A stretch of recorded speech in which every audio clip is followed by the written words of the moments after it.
raxaweyn ama digil iyo mirifle sanad kasta waxaan maqlaa raxaweyn baa Soomaaliya laga tarxiilaya oo waxa loo tarxiilaya deegaanada iyaga ee Soomaaliya ka degan yihiin reer kale Soomaalida ma maqlo wallahi waa sanad waliba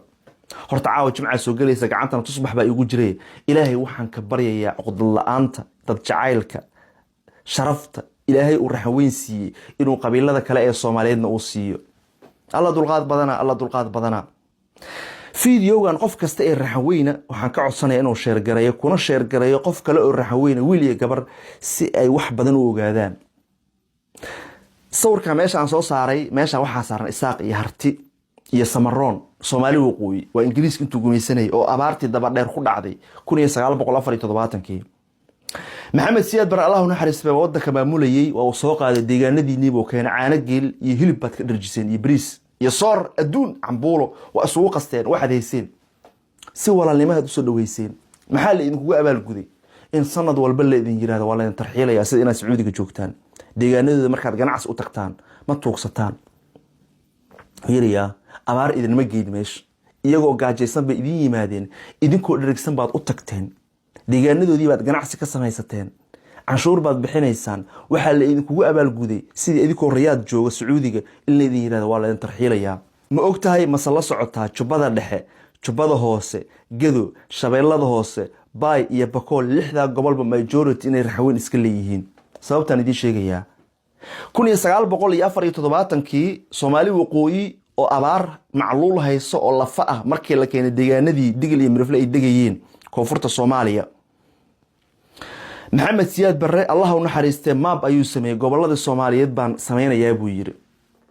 صفي عنو فيريا ما دام ضد فربضن أو أن دقل يمرفلا أهين ماشا أبار أي كانت اللي سود الجيه يجون أي أوقلادين ضد كنا ماشا يكون قاعدين إساق دبي أولابتين هرت أبارتو مركي دماتي إساق حلقة فوق إساق موسن جون كونفورت الصومالية دبي أولابتين ولا فكري مركا رحوين سيدان أولكا أوقع النابا اللي يري jubbada hoose waxa la siiyay hartigii waqooyiga abaartu ka soo qaaday jubbada dhexe waxa la siiyay ogaadeenkii dagaalkii 77 intooda badan ka soo qaxay gedo majority waxa iska lahaa gedo raxweyn ba iska lahayd mariixaan ka soo qaxay dagaalkii 77 intooda badan dhibaatooyinka Itoobiya u geysanaysa Soomaalida ayuu maxamed siyaad baradajiyo wallahi oo billahi oo tallahi qabiil min nacbi sabab aan daarood iyo raxaweyn u kala jeclaadana ma jirto magacyada xitaa magaalooyinkii qadiimiga ahaa ee raxaweyn iska lahaayeen xitaa magacyo oo Soomaaliya ma ahan maay iyo maxaa tirso lahjad Soomaaliyeed ma ahan waa magaalooyin maay ah Saako Bu'aale Buurdhuubo Jamaame Jilib intaba fiiri lahjad ahaan waa digil iyo mirifle maxamed siyaad bar wuxuu sameeyay jubbada hoose waxa uu siiyay harti jubbada dhexe wuxuu siiyay ogaadeen shabeellada hoose wuxuu siiyay hawiye baay bakoole ku soo koobmatay 1991 dagaalkii sokeeye ee Soomaaliya markii uu bilowday hawiye iyo daarood ba isleeynay dadka ugu badan xagee la isku leeynay ma taqaanaa deegaanadii digil iyo mirifle raxweyna lagu dhex dagaalamayay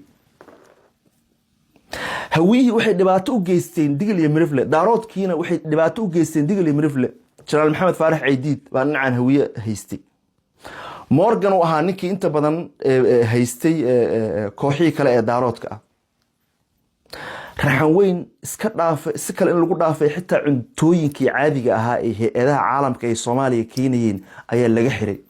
biyo laga xiray dumarkii yaa la kufsaday raggii baa la laayay caruurtii baa la laayay oo Ilaahay uu ogyahay taariikhda marka dib u eegto waxyaabo aan sheegi jiray maanta sheegaya isaaqa ma aragta hadda dhahay Soomaaliya waan ka go'aynaa Soomaaliya laba warqad baa ka soo baxday xilligii dawladda gacanka maxamed siyaad bar inta aysan dhicin ka hor laba warqadood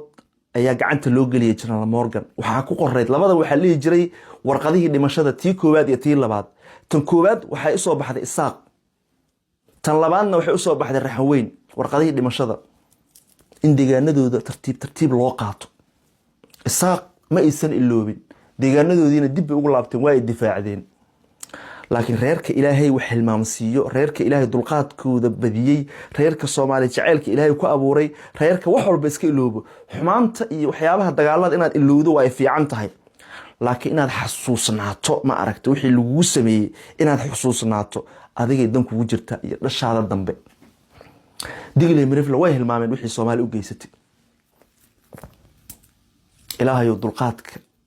dulqaadka raxan weyn aad siisa nasiib